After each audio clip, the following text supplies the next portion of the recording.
If you've been a viewer of this channel for at least the past few months, you'll no doubt remember a feature we did in episode 188 on an exquisite 1958 Corvette. That car's owner, Brad Lano, is also the title holder of this week's 1964.5 Ford Mustang convertible. This car is a wonderful example of America's original pony car.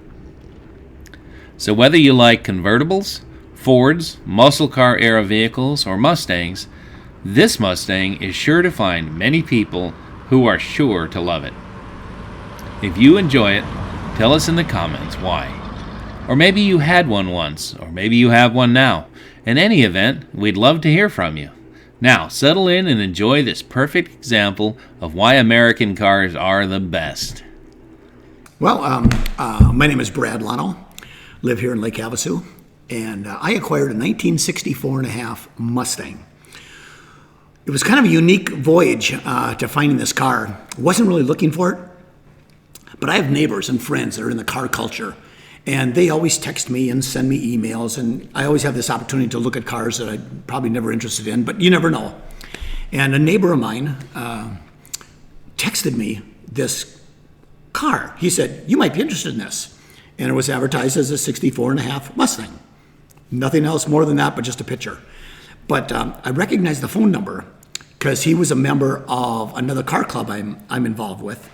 So I thought, well, this would be an easy, quick notice. And this was at 9 o'clock at night. And we're just about to leave. We're leaving vacation. And there's all this going on. And I tell my wife, 9 o'clock at night, "Oh, do you want to go look at a car?"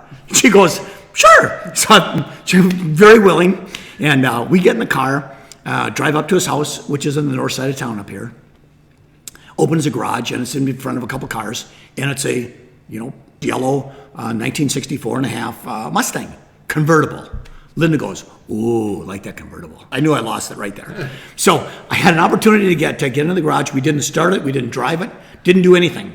He told me he's acquired it a few years back, had it painted, but really didn't know much about the car except detail, that it was built in April 10th, 1964.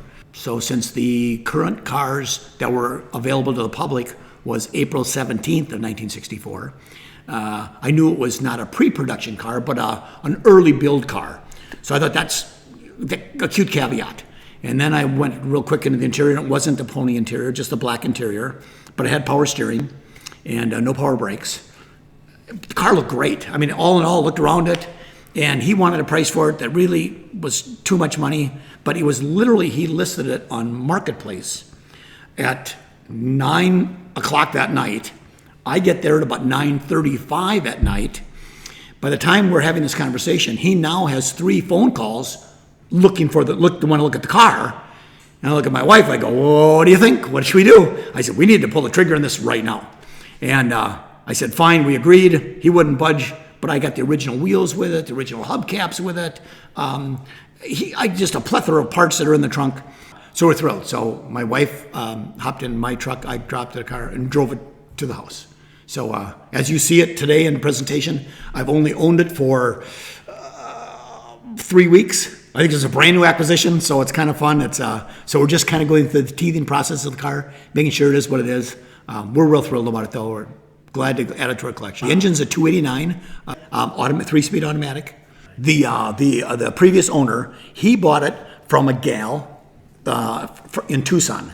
That the woman passed away, and said that she bought it originally from Phoenix, drove it down to Tucson, had it in the garage for 20 some years, never ran, never moved, didn't do anything. And it was always a local car. Speedo reads 19,000 miles on it. I've got my title card that says actual miles, so they do their research, since it's always been an Arizona car. It says actual miles on the title. I can't swear that that's original or not, but it's a great story, I don't have anything to dispute it. And my wife loves it, Linda loves it, so she's just like, so I go, doesn't really matter. Exactly right. We've seen countless early Mustangs over the years, and each time we do, especially if they're this nice, we know why they're so popular. Ford stylists certainly hit a home run with this car.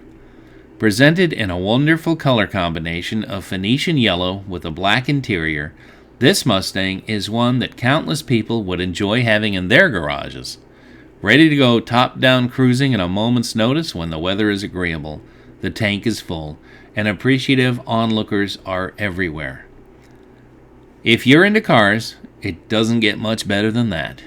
Next week, we're bringing you another hot rod from the garage of Wayne Tyson, the same guy who owns the first Chip Foose designed Deuce Roadster we brought you in episode 189. While a total departure from a 32 Ford Highboy Roadster, Wayne's 52 Chevy truck is just as cool. See you next week, and we appreciate you taking the time to watch this video today. If you liked it, hit that thumbs up button and share it. Leave a comment if you'd like. Stay safe and be careful out there.